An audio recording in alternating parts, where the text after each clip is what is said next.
आज संपूर्ण भारतामध्ये शोकाकुल वातावरण आहे, कारण टाटा पर्वाचा अंत झालाय। प्रसिद्ध उद्योगपती आणि टाटा सन्सचे अध्यक्ष रतनजी टाटा यांचं वयाच्या 86व्या वर्षी निधन झालंय। ब्रिज कँडीतील रुग्णालयामध्ये त्यांचं उपचार सुरू होते, मात्र उपचारादरम्यान त्यांनी अखेरचा श्वास घेतला। आता वरळीतील स्मशानभूमीमध्ये त्यांच्या पार्थिवावर अंत्यसंस्कार केले जाणार आहेत। रतन टाटा यांची अंत्ययात्रा सध्या सुरू आहे आणि त्यांना अखेरचा निरोप देण्यासाठी अनेक जण या वरळीतील स्मशानभूमीमध्ये पोहोचतायत। काही वेळापूर्वीच रतन टाटा यांचं पार्थिव जे आहे ते आता वरळीतील स्मशानभूमीमध्ये पोहोचलेलं आहे आणि थोड्याच वेळामध्ये अंत्यसंस्कार विधी देखील केले जाणार आहेत। आपण ही लाईव्ह दृश्य बघतोय। वरळीतील स्मशानभूमीमध्ये रतन टाटा यांचं हे पार्थिव पोहोचलंय आणि या ठिकाणी त्यांच्यावर शासकीय इतमामामध्ये त्यांच्यावर अंत्यसंस्कार केले जाणार आहेत। रतन टाटा यांच्या जाण्यानं सर्वच भारतीयांवर आज शोककळा पसरलेली आहे आणि या ठिकाणी रतन टाटा यांचं पार्थिव पोहोचल्याचे आपण हे दृश्य बघतोय। शासकीय इतमामात त्यांच्या पार्थिवावर अंत्यसंस्कार केले जाणार आहेत।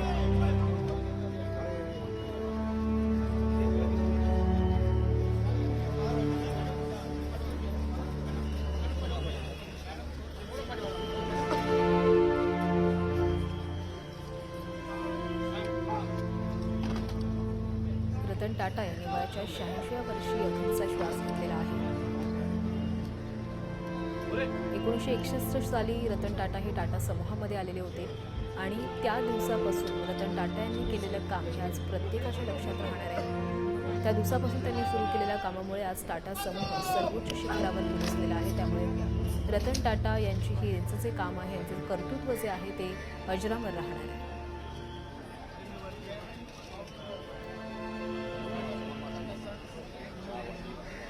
रतन टाटांचे पार्थिव वरळीतील स्मशानभूमीमध्ये पोहोचलेलं आहे।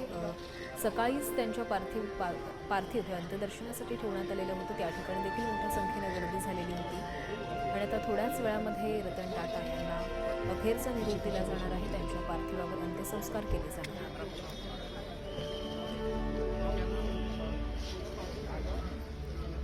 रतन टाटा यांच्या जाण्यानं भारतातील उद्योग क्षेत्रातील महर्षी हरपला अशी भावना व्यक्त केली जाते। केवळ भारतातच नव्हे तर जगभरामध्ये रतन टाटा यांचं नाव हे आदराने घेतलं जायचं। एक दानशूर व्यक्ती म्हणून देखील रतन टाटा यांचा आदराने उल्लेख केला जायचा। त्यामुळे उद्योगरत्न, एक समाजरत्न आज आपल्यामधून गेल्या अशी भावना आज प्रत्येक जण व्यक्त करतोय। रतन टाटा यांचं पार्थिव आता बाहेर काढण्यात आलेलं आहे आणि त्यांना आता शासकीय इतमामामध्ये त्यांच्या पार्थिवावर अंत्यसंस्कार केले जाणार आहेत। काही वेळापूर्वीच केंद्रीय गृहमंत्री अमित शहा आणि मुख्यमंत्री, उपमुख्यमंत्री देखील या ठिकाणी पोहोचलेले आहेत। देशभरातून अनेक जण आज रतन टाटा यांना अखेरचा निरोप देण्यासाठी आलेले आहेत।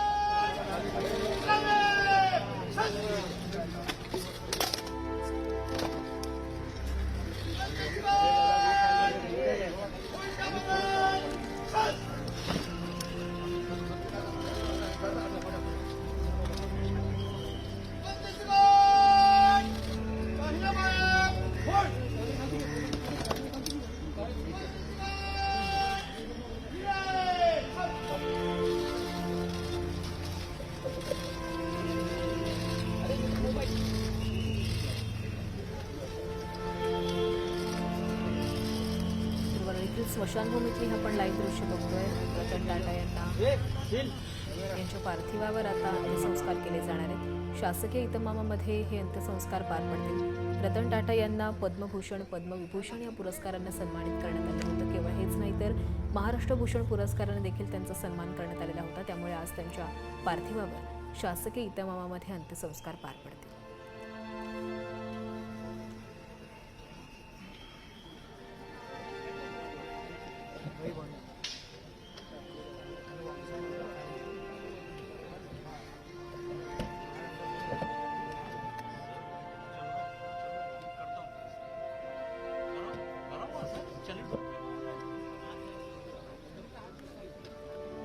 रतन टाटा यांचं पार्थिव पोहोचलेलं आहे। वरळीतील स्मशानभूमीमध्ये त्यांच्या पार्थिवावर अंत्यसंस्कार केले जाणार आहेत। थोड्याच वेळामध्ये या अंत्यसंस्कार विधीला सुरुवात होईल।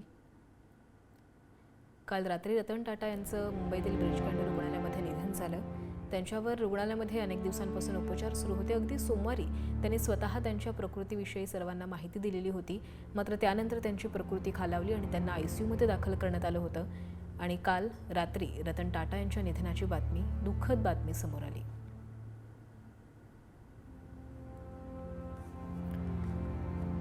आज एका टाटा पर्वाचा अंत झाला आहे असं सगळे म्हणतायत, कारण टाटा समूहाला एका सर्वोच्च शिखरावर नेण्याचं काम उद्योगपती रतन टाटा यांनी केलेलं होतं. केवळ उद्योग क्षेत्रातच नव्हे तर त्यांनी माणुसकीही जपलेली होती. मुक्या प्राण्यांसाठी देखील त्यांनी अनेक कामं केली होती.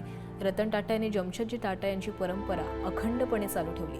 त्यांनी टाटा समूहाचं मुख्यालय असलेल्या बॉम्बे हाऊसमध्ये भटक्या श्वानांना आश्रय कायम मिळत राहावा याची देखील सोय केलेली होती. त्यामुळे केवळ सर्वसामान्यांसाठी नाहीच तर मुक्या प्राण्यांसाठी देखील रतन टाटा हे कायमच लढत आलेले होते आणि त्याने त्यांच्यासाठी दिलेलं योगदान हे सर्वांनाच लक्षात राहणार आहे. आज भारताच्या उद्योग महर्षीला अखेरचा निरोप दिला जाणार आहे. त्यामुळे सर्वांचाच कंठ आज दाटून आलेला आहे. सर्वांवरच आज शोककळा पसरलेली आहे.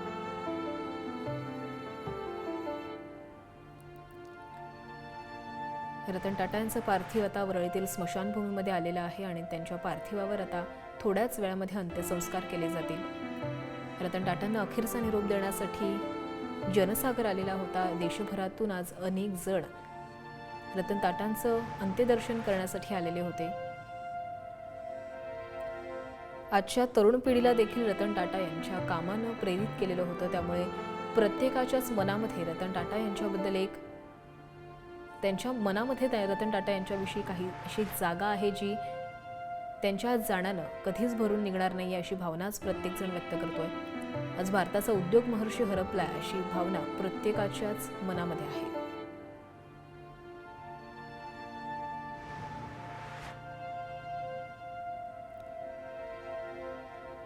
तर आपण हे लाईव्ह दृश्य बघतोय. वरळीतील ही दृश्य आहेत. वरळीतील स्मशानभूमीमध्ये रतन टाटा यांचं पार्थिव आलेलं आहे. पार्थिवावर अंत्यसंस्कार थोड्याच वेळात केले जातील. रतन टाटा यांना केवळ देशातच नाही तर विदेशातही अनेक पुरस्कारांनी सन्मानित करण्यात आलेलं होतं. त्यामुळे केवळ देशभरातच नव्हे तर जगभरात रतन टाटा यांचं नाव आदरानं घेतलं जायचं. एक दानशूर व्यक्ती म्हणून देखील रतन टाटा यांचं आदरानं उल्लेख केला जायचा. कारण त्यांनी कायमच एका मोठ्या पदावर असताना देखील सर्वसामान्यांना मदत करण्यासाठी ते कायमच सरसावलेले होते. अगदी कोरोना काळातही त्यांनी राज्य सरकारला आपले हॉटेल्स दिलेले होते, ज्याच्यामुळे अनेक सर्वसामान्यांचा जीव वाचलेला होता. त्यामुळे त्यांच्या माणुसकीचे दर्शन कायमच त्यांनी घडवलेलं होतं आणि याच स्वभावामुळे आज रतन टाटांच्या जाण्यानंतरही ते प्रत्येकाच्याच मनामध्ये जिवंत राहणार आहेत.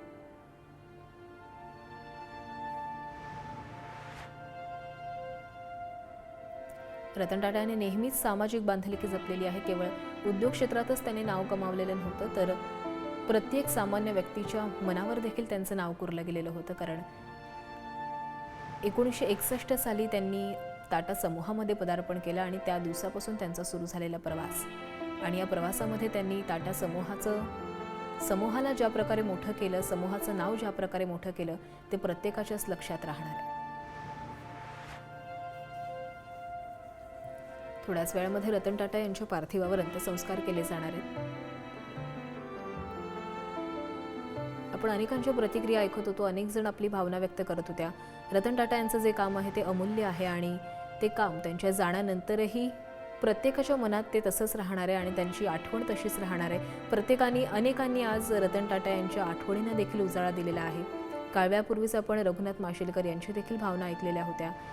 रतन टाटा हे म्हणजे त्यांच्या म्हणण्यानुसार रतन टाटा हे केवळ व्यक्ती नव्हते तर हा एक समूह, एक संस्था होती.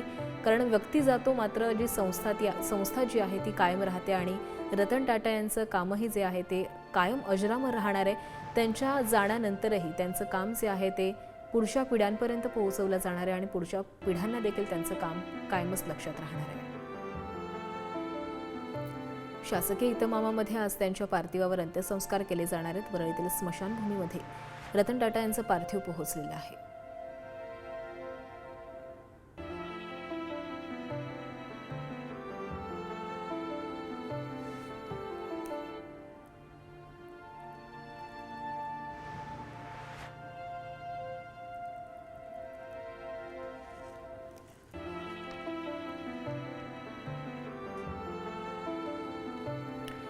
रतन टाटा यांनी फक्त उद्योग क्षेत्रातच नाव कमावलेलं नव्हतं, त्यांनी माणसं जपलेली होती आणि आज त्याच माणुसकीचं दर्शन आपल्याला बघायला मिळते. कारण सर्व क्षेत्रातून अनेक जण जे आहेत ते इथे त्यांचं अंत्यदर्शन घेण्यासाठी येत आहेत. आपण काही दृश्य बघितली होती. अभिनेते देखील या ठिकाणी पोहोचत आहेत, त्यांचं अंत्यदर्शन घेतात. अनेक उद्योजक असतील, राजकीय नेते असतील, हे देखील रतन टाटा यांच्या अंत्यदर्शनासाठी आलेले आहेत. त्यांच्या अंत्यसंस्कार विधीसाठी ते इथे पोहोचलेले आहेत. 28 डिसेंबर 1937 रोजी त्यांचा जन्म झालेला होता. मुंबईतील पारशी कुटुंबात त्यांचा जन्म झाला होता. मुंबई आणि अमेरिकेत त्यांनी शिक्षण घेतलं आणि ते शिक्षण पूर्ण झाल्यानंतर त्यांनी टाटा समूहामध्ये सामील होण्याचा निर्णय घेतला. आणि ज्यावेळी जमशेदजी टाटा यांनी आपल्या पदावरून जेव्हा ते पायउतार झाले, त्यानंतर त्यांनी रतन टाटा यांच्यावर ती जबाबदारी सोपवली आणि ती जबाबदारी रतन टाटा यांनी कायमच चांगल्या पद्धतीने पार पाडली. टाटा समूहामध्ये असणाऱ्या अनेक उपकंपन्यांना एका सर्वोच्च शिखरावर नेण्याचं काम रतन टाटा यांनी केलं आणि हे काम करत असताना त्यांनी माणुसकी देखील जपली. अनेक राजकीय नेते आज त्यांचं अंत्यदर्शन घेण्यासाठी येत आहेत. रामदास आठवले केंद्रीय मंत्री हे देखील या ठिकाणी पोहोचलेले आहेत. थोड्याच वेळामध्ये रतन टाटा यांच्या पार्थिवावर अंत्यसंस्कार केले जाणार आहेत. आज भारताचा उद्योग महर्षी हरपलेला आहे. त्यामुळे भारतातील प्रत्येक व्यक्तीला, प्रत्येक नागरिकाला आज दुःख होत आहे. प्रत्येक भारतीयावर आज शोककळा पसरलेली आहे.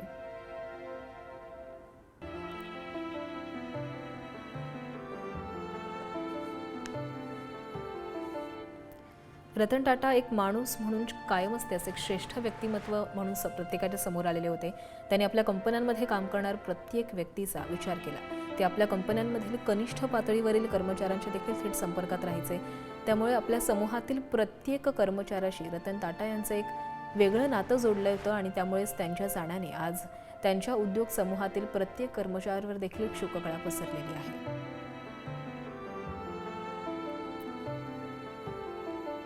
रतन टाटा यांच्यावर गेल्या काही दिवसांपासून मुंबईतील ब्रिज कँडी रुग्णालयामध्ये उपचार सुरू होते.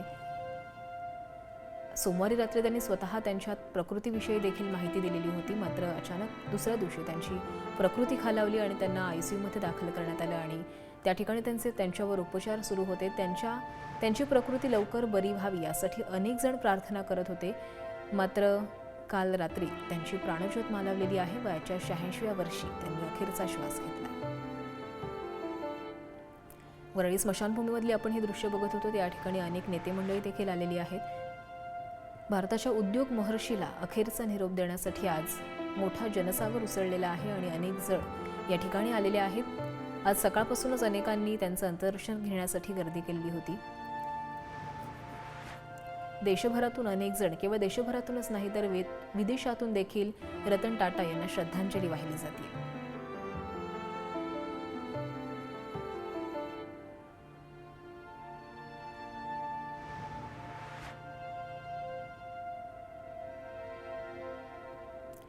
रतन टाटा यांच्या जाण्यानं आज टाटा उद्योग समूह पोरका झालाय असं देखील म्हटलं जात आहे. केवळ टाटा उद्योग समूहच नाही तर ज्या मुक्या श्वानांसाठी, ज्या भटक्या श्वानांसाठी रतन टाटा यांनी आपलं आयुष्य समर्पित केलेलं होतं, त्यांच्यासाठी त्यांनी कायमच काम केलेलं होतं. आज प्रत्येक श्वान हा पोरका झालेला आहे. कारण रतन टाटा यांचं वयाच्या 86व्या वर्षी निधन झालेलं आहे. मात्र या भटक्या श्वानांसाठी त्यांनी जे काम सुरू केलेलं होतं ते काम आजही तसंच राहणार आहे. कारण ज्या ठिकाणी टाटा समूहाचं मुख्य कार्यालय मानलं जातं म्हणजेच बॉम्बे हाऊस, या ठिकाणी त्यांनी त्या भटक्या श्वानांसाठी काही तरतूद करून ठेवलेल्या आहेत. त्यामुळे या हाऊसमध्ये त्यांनी श्वानांसाठी अन्न, पाणी, खेळणी या सगळ्या गोष्टी करून ठेवल्यात. केवळ सर्वसामान्य नागरिकांसाठीच नाही तर भटक्या श्वानांसाठी देखील रतन टाटा यांनी आपलं आयुष्य समर्पित केलं होतं. कोरोना काळातही रतन टाटा यांच्या योगदानामुळे अनेक सर्वसामान्यांचा जीव वाचलेला होता. कारण रतन टाटा यांनी त्यांचे जे हॉटेल्स होते ते राज्य सरकारला दिलेले होते. त्या हॉटेल्समध्ये क्वारंटाईन सेंटर उभारण्यात यावे अशी देखील त्यांनी त्यांची तरतूद केलेली होती आणि त्यामुळेच अनेक सर्वसामान्यांचा जीव वाचलेला होता.